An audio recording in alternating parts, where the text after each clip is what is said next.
Hi, my name is Jay, and today I want to take today to talk about why buying used graphics cards are a really good option.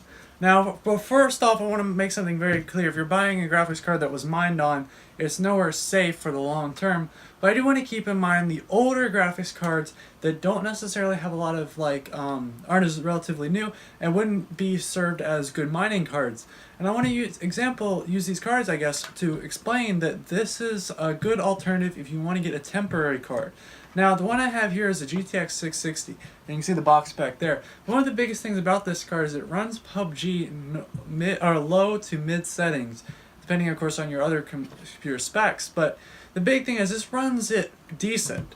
And I mean, if you want to get a card to temporarily hold out the graphics card prices and try to get, wait for, Volta or something else, you can basically use these cards to hold out and just basically, use as a temporary card. And you're thinking, well, what in the world would I use a temporary card for? How much should I pay for it, etc.? And the thing is, I got this card for $10 at a yard sale. Now, obviously, everyone's not going to have the same situation happen, but if you keep in mind that, you look out for them, you look at some used parts. eBay is probably not the best place because simply eBay is pretty much ridden with people that are looking for good cryptocurrency mining deals. But if you were to keep an eye out on the personal market, maybe where people are, not as, watching not as much, you're more likely to find somewhere that someone doesn't necessarily know what they have, and it's a good deal. Both these cards were pretty much $10 at the time. And of course, they both run pretty decent settings. This is the newest card, newest test card that I have. The main card for my system's back there, and I don't test on that. But the point being is, this is an alternative if you're interested in building a high-end system, but you don't want to pay the $2,000, $1,500, $1,200 price of a GTX 1080 Ti.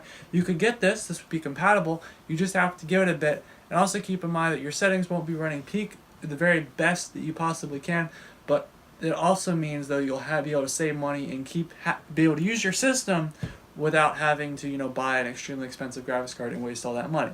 Now, if you're also curious on if graphics card prices will go down, I made a video about that yesterday explaining that Samsung is pretty much going to save the day and coming in and making chips that are specially designed for mining instead of having graphics cards do everything. Make something better that's better than graphics cards and pretty much allow it so that we have a much better alternative and take away all the pressure off the graphics cards. That depends if they make enough, of course.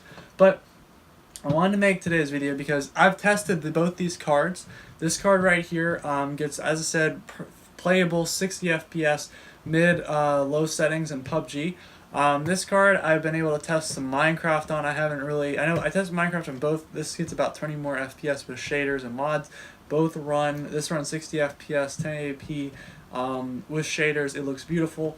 That's Minecraft, and of course some other games this runs max settings, no problem. So this is a good example. If you get something a couple generations old, you can still play games playable for currently, and then you can always upgrade down the line. Of course, this card you didn't buy it for much, you won't be able to sell it for much, of course. But just keep in mind it's something to hold you over until prices go down. And I wanted to make this video because I feel like old graphics cards are not really that well, taken into consideration because people think, oh, I gotta buy a crappy GTX 1050 for $400, $500, when this card is really just like, $10, $20. You could get it off somebody. So that's what I mean is it's just really pointless to go buy a 1050 for like $200 when you could just get something which has the same amount of video memory. I don't know about CUDA cores and stuff, but I mean, it still generally performs the same. I looked at performance, compared this to the 1050, and it pretty much is only a couple points lower. So I mean, you're looking at pretty much a 1050 for the price of $20, and you're saving a whole bunch of money because nobody wants to mine on it. So if you enjoyed this video, give it a thumbs up. If you didn't, give it a thumbs down. I make this video because I feel like, as I said, it's really not taken into consideration. And of course, if you're interested in computer modding and stuff, that's my channel is mainly about. And hopefully we're going to get doing some more custom coolers and stuff later on. But thank you all for watching. Hope you stick around, and goodbye.